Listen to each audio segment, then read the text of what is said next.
All right, guys, I'm going to show you a farm that we're going to be offering for sale here in Fulton County. It's just southwest of the town of Smithfield, north of Ipava. Really good area. This is the Spoon River. Everybody talks about the Spoon River bottoms and stuff. Um, Before I get started, I'm going to show you some trail cams. This farm is in CRP right now. So there's been we bought it pretty late in the year. There's been no food on it whatsoever. And we've been doing a bunch of work in there and stuff. So I think they're pretty strong pictures considering. Most of the best farms, they don't ever hit the market. A lot of our farms sell prior to ever being on the market. We have a pre-market buyer list, and that gives you the ability to put your email in there and follow along as we get projects underway. We'll blast out there. The first email you might see is, we got this 80 coming available in Southeast Iowa, and a lot of people already are looking in an area, and it gives you that ability to get in on something before it actually hits the market and gets gone. All right, so just a good genetic deer. That deer was kind of all over the farm. There, nice one. Another good genetic deer.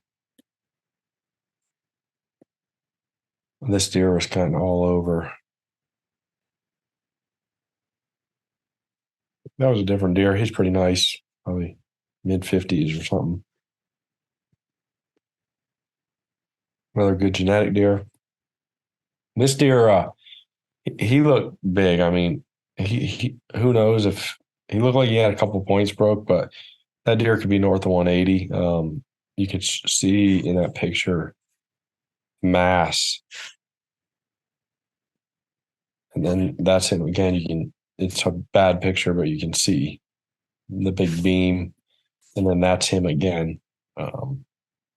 So I feel like if this plan that I'm going to show you was in place, would have a really good chance of having that deer spend more time in the farm, especially as early in October as he was in there.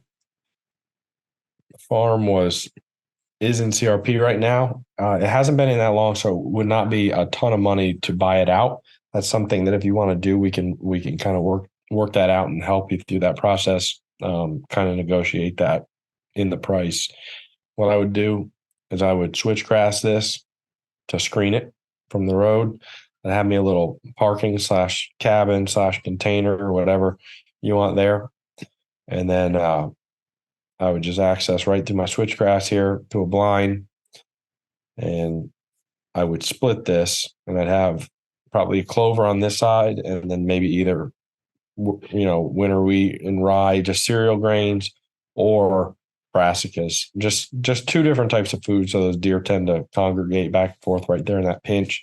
Gonna be a lot of deer transitioning through there, so a lot of scent. Tree koi is going to get destroyed right there.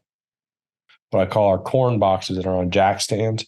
I love using them in switchgrass like this because you can get the blind out with a tractor and just set it over the side for the growing season. So your switch gets nice and big. You can burn it.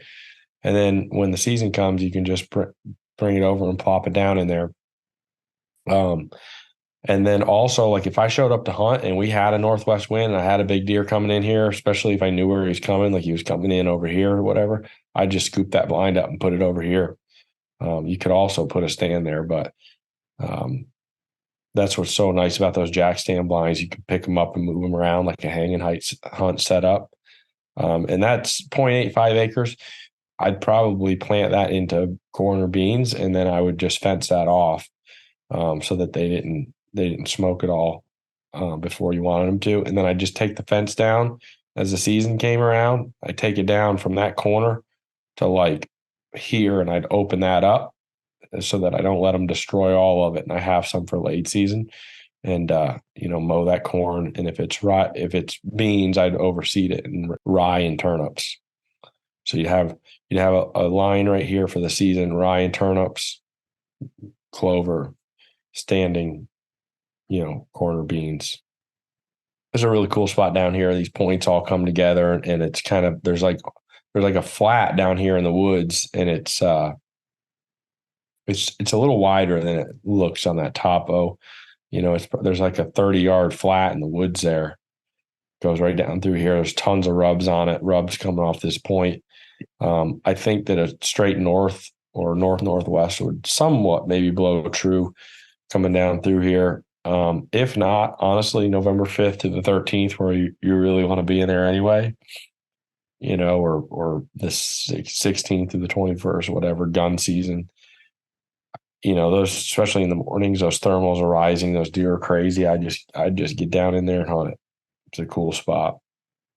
Just reach out to us if you want to go check this place out. And like I said, this is kind of like the diehard, all out deer strategy. You could leave the CRP in for the income. These programs have 10% allowance for food plot per field. So like this field here, you could put 10% of the size of the field into food plot. So you could keep the income and still put some food plots in. You got some options there, but this is the diehard over the top deer hunting plan